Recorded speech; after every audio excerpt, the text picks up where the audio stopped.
what is going to be the future of learning. I do have a plan, but in order for me to tell you what that plan is, I need to tell you a little story which kind of sets the stage. I tried to look at where did the kind of learning we do in schools, where did it come from? And you can look far back into the past, but if you look at present-day schooling the way it is, it's quite easy to figure out where it came from. It came from about 300 years ago. And it came from the last and the biggest of the empires on this planet. Imagine trying to run the show, trying to run the entire planet without computers, without telephones, with data handwritten on pieces of paper and traveling by ships. But the Victorians actually did it. What they did was amazing. They created a global computer made up of people. It's still with us today. It's called the bureaucratic administrative machine. In order to have that machine running, you need lots and lots of people. They made another machine to produce those people, the school. The schools would produce the people who would then become parts of the bureaucratic administrative machine. They must be identical to each other. They must know three things. They must have good handwriting, because the data is handwritten. They must be able to read, and they must be able to do multiplication, division, addition, and subtraction in their head. They must be so identical that you could pick one up from New Zealand and ship them to Canada, and he would be instantly functional. The Victorians were great engineers. They engineered a system that was so robust that is still with us today, continuously producing identical people for a machine that no longer exists. The empire's gone. So what are we doing with that design that produces these identical people? And what are we going to do next, if we ever are going to do anything else with it? So that's a pretty strong comment there. I said, schools as we know them now, they're obsolete. I'm not saying they're broken. It's quite fashionable to say that the education system is broken. It's not broken. It's wonderfully constructed.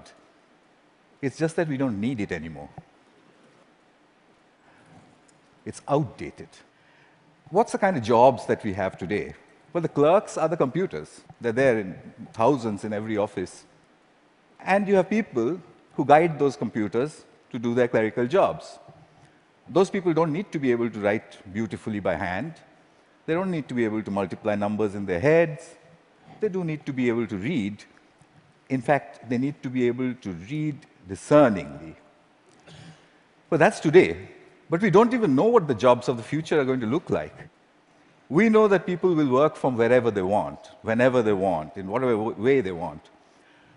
How is present-day schooling going to prepare them for that world? Well, I bumped into this whole thing completely by accident. I used to teach people how to write computer programs in New Delhi 14 years ago. And right next to where I used to work, there was a slum. And I used to think, how on earth are those kids ever going to learn to write computer programs? Or should they not? At the same time, we also had lots of parents, rich people, who had computers, and who used to tell me, my son, I think he's gifted, because he does wonderful things with computers. And my daughter, surely she's extra intelligent, and so on. So I suddenly figured that how come all the rich people are having these extraordinarily gifted children? What did the poor do wrong? I made a hole in the boundary wall of the slum next to my office, and I stuck a computer inside it just to see what would happen if I gave a computer to children who never would have one, didn't know any English, didn't know what the internet was. The children came running in. It was 3 feet off the ground, and they said, "What is this?" And I said, "Yeah, but it's, I don't know." So they said, "Why have you put it there?" I said, "Just like that." And they said, "Can we touch it?" I said, "If you wish to." And I went away. About 8 hours later, we found them browsing and teaching each other how to browse. So I said, "But that's impossible. Because, how is it possible? They don't know anything." My colleagues said, "No, it's a simple solution. One of your students must have been passing by, showed them how to use the mouse." So I said, "Yeah, that's possible." So I repeated the experiment. I went 300 miles out of Delhi into a really remote village where the chances of a passing software development engineer was very little. I repeated the experiment there. There was no place to stay, so I stuck my computer in, I went away, came back after a couple of months, found kids playing games on it. When they saw me, they said, "We want a faster processor and a better mouse." So I said, "How on earth do you know all this?" And they said something very interesting to me. In an irritated voice, they said, "You've given us a machine that works only in English, so we had to teach ourselves English in order to use it." That's the first time as a teacher that I heard the word "teach ourselves" said so casually. Here's a short glimpse from those years. That's the first day at the Hole in the Wall. On your right is an 8-year-old. To his left is his student. She is 6. And he's teaching her how to browse. Then on to the other parts of the country. I repeated this over and over again, getting exactly the same results everywhere.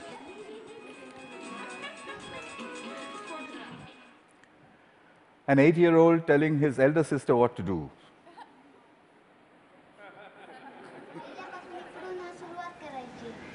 And finally, a girl explaining in Marathi what it is and said, "There's a processor inside." So I started publishing. I published everywhere. I wrote down and measured everything, and I said, in 9 months, a group of children left alone with a computer in any language would reach the same standard as an office secretary in the West. I'd seen it happen over and over and over again. But I was curious to know what else would they do if they could do this much. I started experimenting with other subjects. Among them, for example, pronunciation. There's one community of children in southern India whose English pronunciation was really bad. And they needed good pronunciation because that would improve their jobs. I gave them a speech-to-text engine in a computer. And I said, "Keep talking into it until it types what you say." Okay. They did that and watched a little bit of this.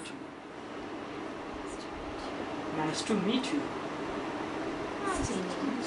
Nice to meet you. The reason I end it with that, the face of this young lady over there is because I suspect many of you know her. She's now joined a call center in Hyderabad and may have tortured you about your credit card bills. in a very clear English accent. So then people said, "Well, how far will it go? Where does it stop?" I decided I would destroy my own argument by creating an absurd proposition. I made a hypothesis, a ridiculous hypothesis. Tamil is a South Indian language, and I said, can Tamil-speaking children in a South Indian village learn the biotechnology of DNA replication in English from a street-side computer? And I said, I'll measure them, they'll get a 0. I'll spend a couple of months, I'll leave it for a couple of months, I'll go back, they'll get another 0. I'll go back to the lab and say, we need teachers. I found a village, it was called Kali Kuppam in southern India. I put in hole-in-the-wall computers there, downloaded all kinds of stuff from the internet about DNA replication, most of which I didn't understand. The children came rushing and said, what's all this? So I said, it's very topical, very important. It's all in English.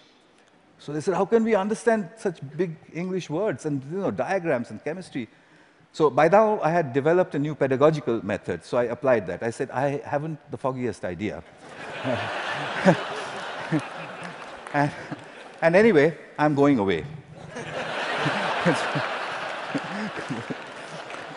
So I left them for a couple of months.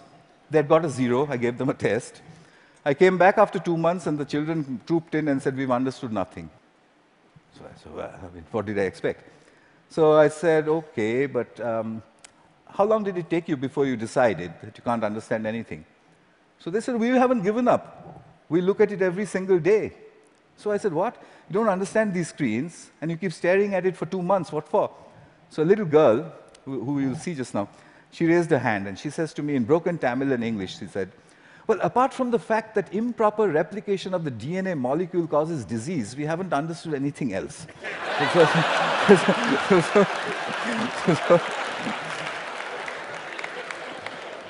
So I tested them. I got an educational impossibility, 0 to 30% in 2 months in the tropical heat with a computer under the tree in a language that they didn't know, doing something that's a decade ahead of their time. Absurd. But I had to follow the Victorian norm. 30% is a fail. How do I get them to pass? I have to get them 20 more marks. I couldn't find a teacher. What I did find was a friend that they had, a 22-year-old girl who was an accountant, and she played with them all the time. So I asked this girl, can you help them? So she says, absolutely not. I didn't have science in school. I have no idea what they're doing under that tree all day long. I can't help you. I said, I'll tell you what, use the method of the grandmother. So she says, what's that? I said, stand behind them. Whenever they do anything, you just say, well, wow, I mean, how did you do that? What's the next page? Gosh, when I was your age, I could have never done that. I mean, you know what grannies do. So she did that for 2 more months. The scores jumped to 50%. Kalikuppam had caught up with my control school in New Delhi, a rich private school with a trained biotechnology teacher. When I saw that graph, I knew there is a way to level the playing field. Here's Kalikuppam. Neuron cell death and communication. I got the camera angle wrong in that one is just amateur stuff, but what she was saying, as you could make out, was about neurons, but her hands were like that, and she was saying neurons communicate. At 12. So, what are jobs going to be like? Well, we know what they're like today.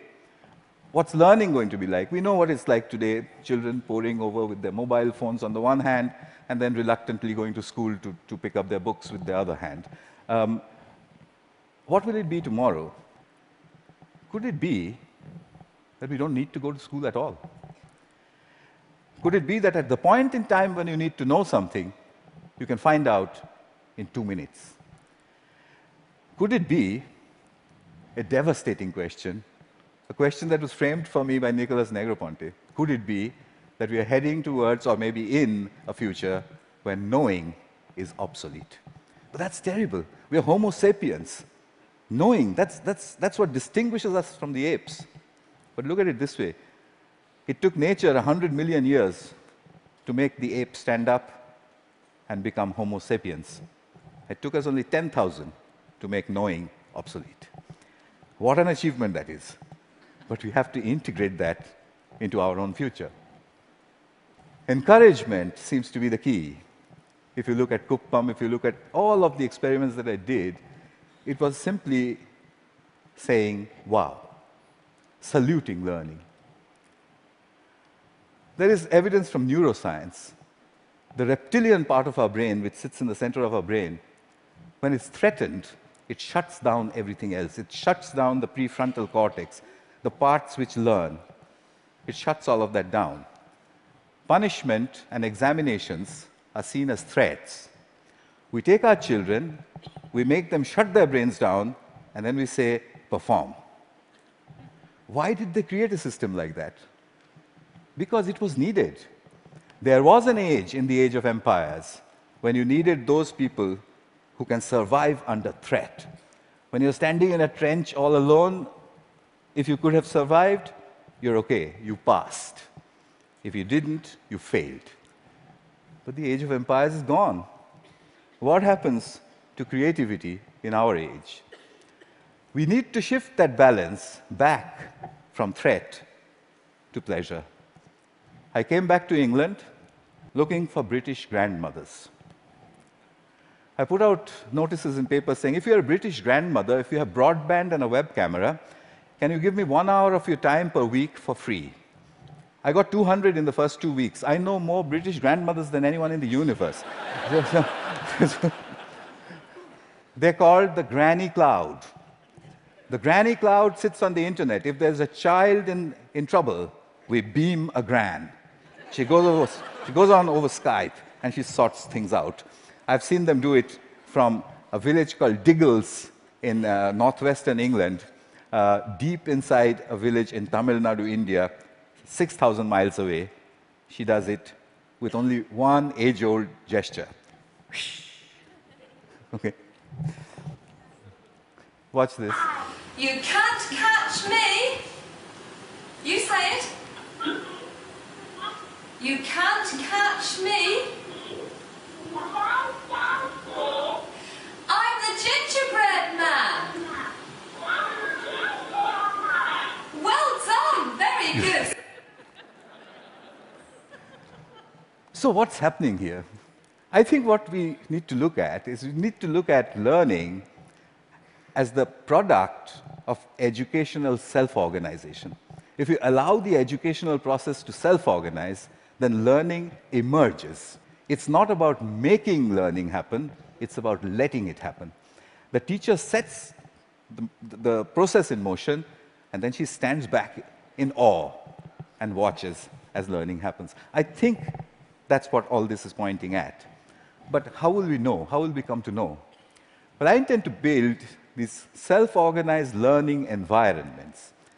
They are basically broadband, collaboration, and encouragement put together. I've tried this in many, many schools. That's being tried all over the world, and teachers sort of stand back and say, it just happens by itself? And I said, yeah, it happens by itself. How did you know that? And I said, you won't believe the children who told me and where they're from. Here's a soul in action.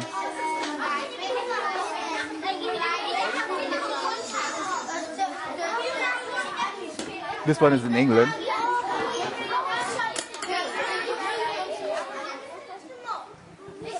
He maintains law and order. Because remember, there's no teacher around.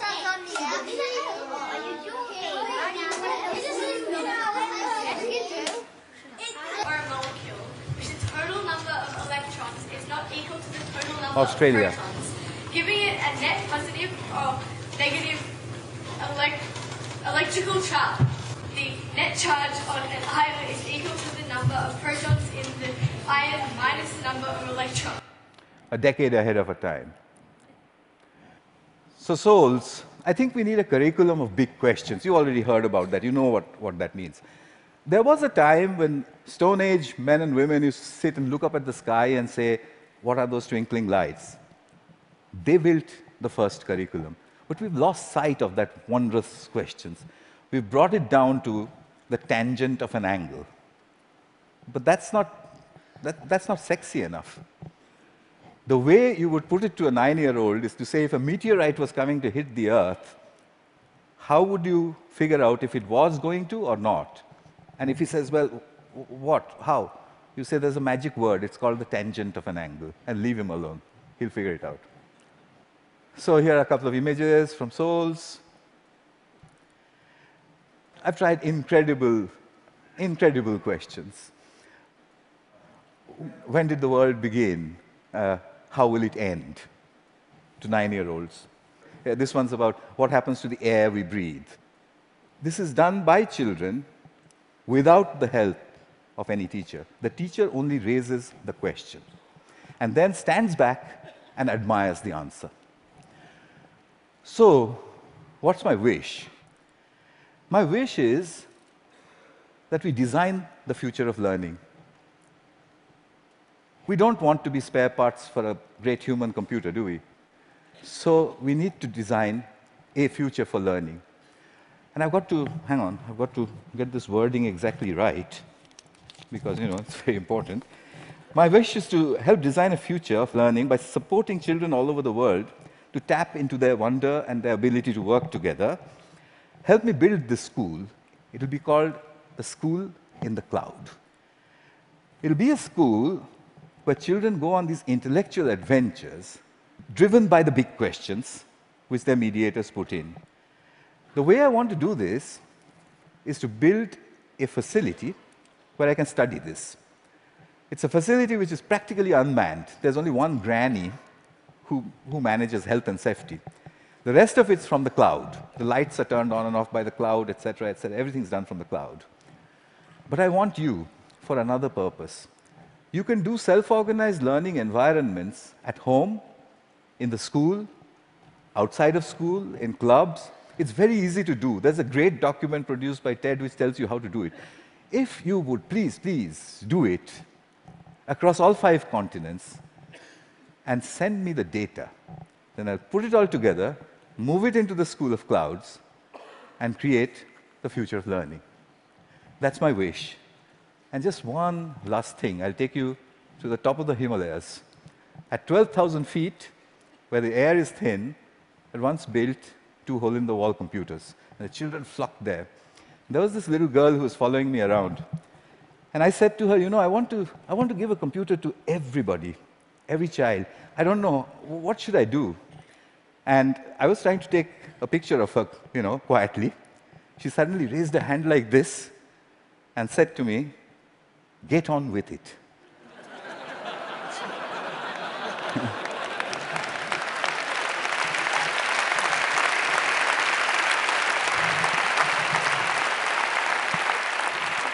I think it was good advice. I'll follow her advice. I'll stop talking. Thank you.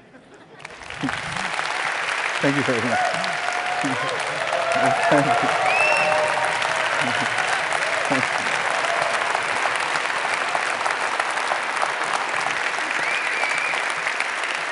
Thank you very much. Wow.